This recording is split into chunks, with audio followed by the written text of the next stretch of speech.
quietly, we were more likely to experience paranormal activity. And that's exactly what we did.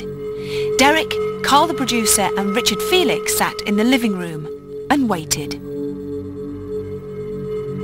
And waited. And waited. 3 hours later, Derek and Carl heard what sounded like footsteps coming from the corridor.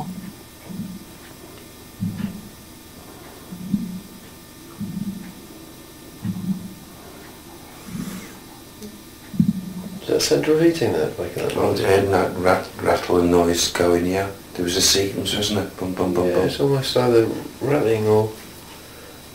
Looks like something's creeping. Yeah, sort of footstep type. Yeah. Do you hear that? It's happening now, it's happening. I'll get outside that door because somebody's definitely out there, aren't they? Yeah. Can I go out there? Yes, it's not dangerous, Carl.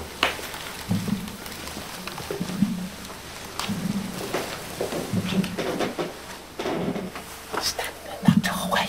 He was standing here. He was in this like uniform. Here? Yeah, here. There. Just by that window. Shh. Do you hear him? Do you hear that? Yeah. He's in there.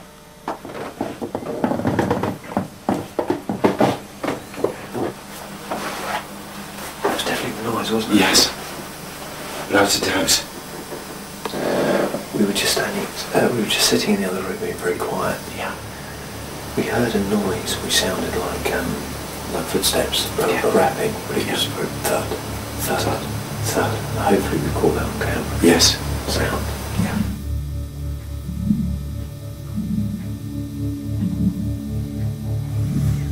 So he's here. Yes. His atmosphere. He's in this atmosphere now. Feels very nice though. Doesn't it? It's not bad. It's, you know, lovely. Yeah.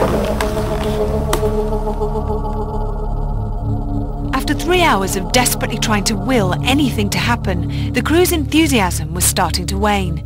There was only so much sitting and waiting we could cope with.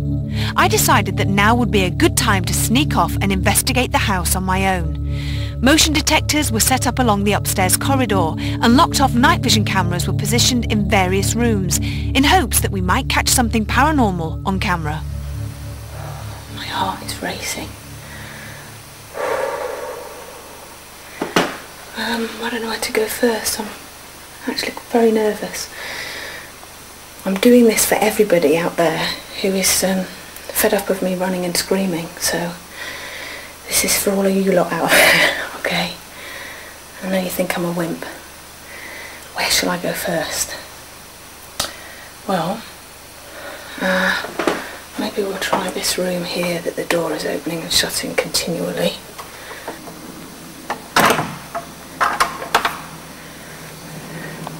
Okay. Oh, I really don't like this at all.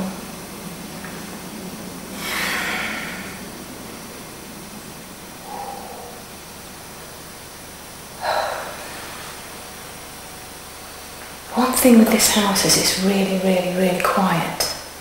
Very quiet. Too quiet.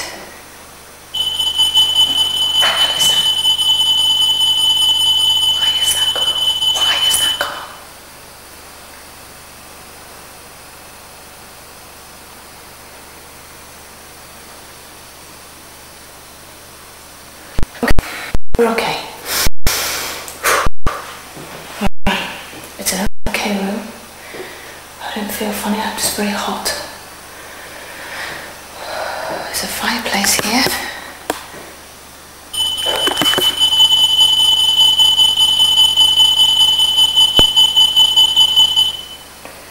That means something is moving in the hallway.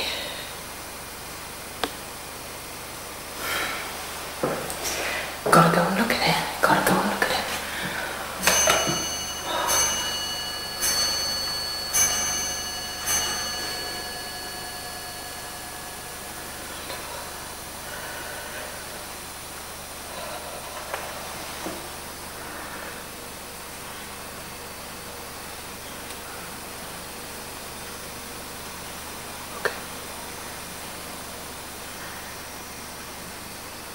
if I were to sit here in the hallway, because if the beam things are going off, and that means there's some movement here. So if I'm really brave, God, it's so hot in here, it's boiling.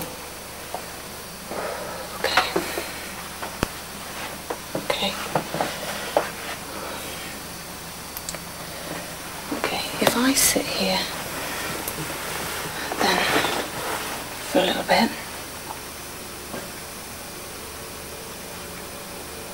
because opposite me is the living room, which I'll go into in a minute.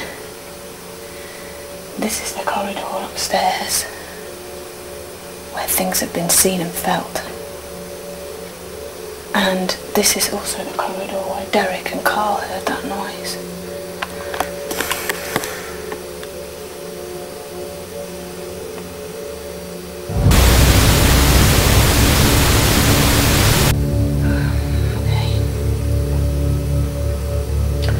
If there is anybody here, any spirits here,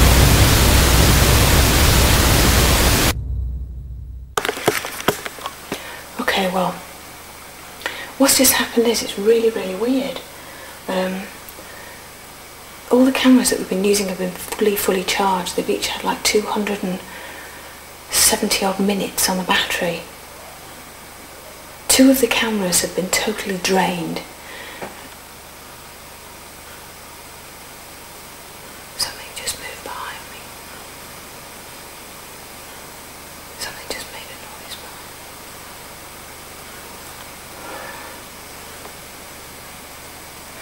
me. It was coming from the living room.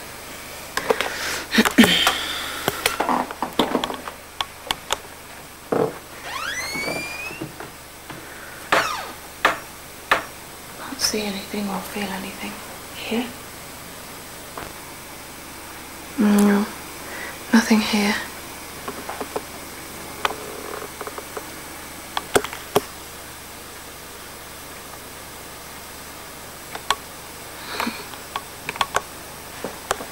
Can't see anything.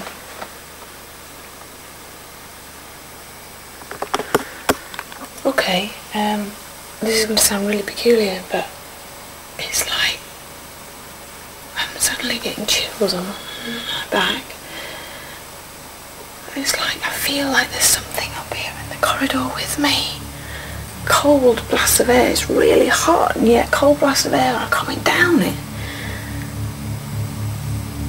It's just really peculiar. And I just got this sense I just don't want to go to the other end of the corridor.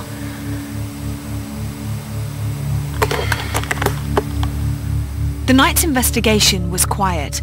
Nevertheless, we did experience a few strange incidents. The strange raps that Derek and Carl heard, and the motion detectors going off in the corridor without any explanation, and the batteries being completely drained of power.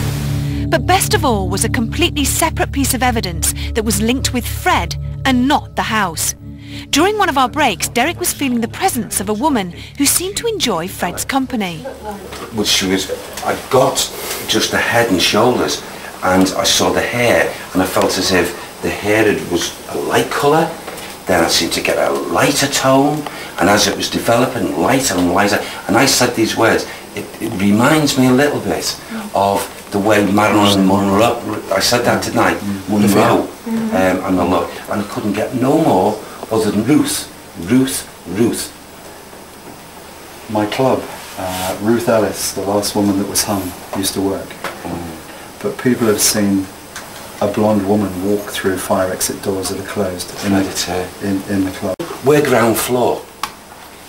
Thought is taking me up high into like rooms, not the ground floor, upstairs. Upstairs here or in No, something to do with this club. Yeah. And upstairs, she's not grounded in the club. She's constantly in visitation. She has got a rightful place, but she comes back because that's what she wants to do. This woman travelled with you.